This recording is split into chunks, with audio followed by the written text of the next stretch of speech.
Dull dull dull dull காதல் தில் தில் தில் தில் மனதில் ஒரு டல் டல் டல் டல் காதல்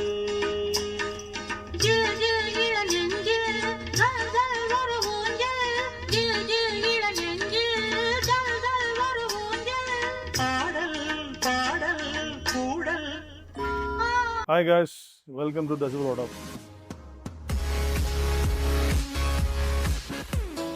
இன்றைக்கி ஒரு ஃபோர்டு ஃபியஸ்டா கொண்டு வந்திருக்காங்க. இந்த கஸ்டமர் பார்த்தீங்கன்னா இனிஷியலாக வந்து ஒரு 2-3 கான்வர்சேஷன் போச்சு. எனக்கு வந்து ஒரு செட்டப் பண்ணணும், ஒரு ட்ரை பண்ணால் எனக்கு கரெக்டாக வரல, ஸ்பீக்கர்ஸ் இதெல்லாமே போட்டிருக்கேன் அப்படிங்கிற மாதிரி ஒரு பேசிக் ஸ்பீக்கர்ஸ் மட்டும் போட்டிருக்கேன், சோனி சம்திங் ஏதோ ஒரு ஸ்பீக்கர்ஸ் போட்டிருக்கேன்னா என்ன போட்டிருக்கேன்னு சொல்லி ஞாபகம் இல்லை.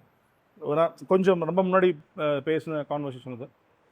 அதுக்கப்புறம் நான் என்ன சஜஸ்ட் பண்ணேன் அப்படின்னா, சரி சார் நீங்கள் அவர் டெமோ கேட்டார். மெயினாக வந்து நம்ம டெமோ கேட்டதுன்னா, சார் இந்த மாதிரி ஒரு 3 செட்டப் பண்ணிக்கலாம், இது நல்லா இருக்குது, எனக்கு இதான் ரொம்ப பிடிச்சிருக்கு அப்படிங்கிற மாதிரி கேட்டிருந்தார். ஓகே ஃபைன் பண்ணிக்கலாம்ண்ணா, கொஞ்சம் பட்ஜெட்டில் பாருங்கள் பண்ணி கொடுங்கிற மாதிரி கேட்டிருந்தார். அப்புறம் அவரோட பட்ஜெட் டிஸ்கஸ் பண்ணிக்கிட்டு ஓகே நம்ம பேக்கேஜே போய்க்கலாம் இதுக்கு அப்படிங்கிற மாதிரி கன்வின்ஸ் பண்ணாங்க. சரி ஓகே பேக்கேஜ் நீங்கள் பண்ணி கொடுத்துருங்க அப்படிங்கிற மாதிரி பண்ணியிருந்தார். இந்த ஆஸ் யூஷுவல் பேக்கேஜில் பார்த்தீங்கன்னா நம்ம ஒரு 5 ரெடியும் கொடுக்குறோம். 6650 ஃப்ரண்ட் ஒசைலோட 3-வே காம்பனண்ட், ரியரும் ஒசைலோட 2-வே காம்பனண்ட் போட்டிருக்கோம். 4 டோர் டேம்பிங் பண்ணியிருக்கோம். தென் ஒரு 10 channel DSP with 10 channel amplifier, ஒரு mono amplifier provided, Polk subwoofer, போல் கூட 12 இன்ச். இங்கே நார்மலாக ஒரு ஹேட்ச்பேக் வெஹிக்கிளுக்கு திக்கர் சப்வூஃபர் தருவோம், 10 இன்ச் டுவெல் வாய்ஸ் காயில் தருவோம். ஏன்னா அந்த சப்வூஃபர் அது சஃபிஷியன்ட் ஆனது. அதற்கு மேலே ஒரு 12 இன்ச் சப் வச்சு அதுக்கு இடத்தையும் அடைச்சிட்டு அவ்வளோ பெரிய சவுண்ட் அங்கே தேவைப்படாது. 10 இன்ச்சு பியூட்டிஃபுல்லான அவுட்புட் தரும், பஞ்சியான அவுட்புட்டை தரும். நமக்கு அதான் மெயினாக வேணும். இது வந்து ஒரு செடான் கார்னால நம்ம அந்த 10 இன்ச் சப் இதில் போட முடியாது. அவுட்புட் வந்து அவுட்கம் கண்டிப்பாக கம்மியாக தான் இருக்கும். ஸோ அதனால தான் இங்கே ஒரு 12 இன்ச் சப்வூஃபர் நம்ம ரெக்கமெண்ட் பண்ணுறோம் செடான் கார்ஸ் வெஹிக்கிளுக்கு மட்டும். இன்னொரு விஷயம், செடான் காருக்கு என்ன ஒரு பெரிய ப்ராப்ளம் இருக்குது அப்படின்னா, கம்ப்ளீட்லி அந்த டிக்கி பார்த்தீங்கன்னா கம்ப்ளீட்லி க்ளோஸ்டாக இருக்கும். எங்கேயுமே உங்களுக்கு ஓப்பன் இருக்காது. சப்வூஃபரோட ஏர் உள்ள வரக்கு ரொம்ப கம்மியான ஆப்ஷன் தான் இருக்கும். ஸோ இதுக்கு வந்து ஏர் வென்ஸ் போடுறோம் நம்ம. செடான் காருக்கு ஒரு வழி இல்லை, ஆப்ஷன் இல்லை. நம்ம போடும்போது என்னன்னா பேனல்ஸ் தான் வைப்ரேட் ஆகுமே தவிர அந்த பஞ்சியான சப்போட பேஸ் வந்து உள்ளே வராது. ஸோ அதுக்காக அது ஒரு மேலே ஒரு இந்த சீட்டுக்கு பின்னாடி ஒரு பேனல் இருக்கும். அந்த பேனலில் ஒரு 2 சப்வூஃபர் வென் மாதிரி போடுறோம். அது நீங்கள் உங்களுக்கு ஃபோட்டோஸில் வீடியோஸில் பாருங்கள், பார்த்தீங்கன்னா உங்களுக்கு ஐடியா கிடைக்கும்.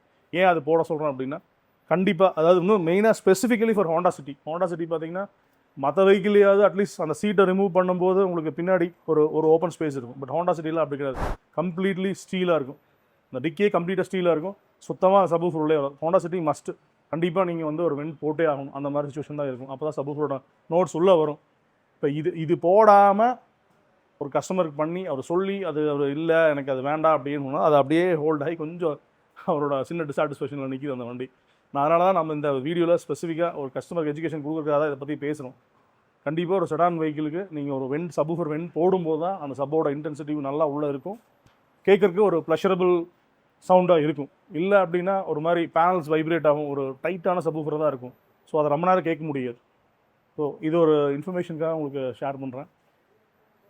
ஆஸ் யூஷுவல் இது டெமோங்கிறது நம்ம நிறையா போட்டிருக்கோம். நீங்கள் டெமோ பாருங்கள், இந்த கஸ்டமரும் ஃபீட்பேக் கொடுத்துருப்பாருன்னு நினைக்கிறேன். தேங்க்யூ.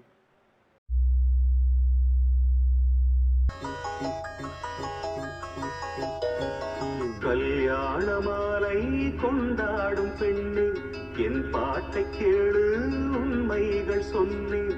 கல்யாண மாலை கொண்டாடும் பெண்ணே, என் பாட்டை கேளு உண்மைகள் சொன்னேன். துதியோடு லயம் போலவே இணையாகும்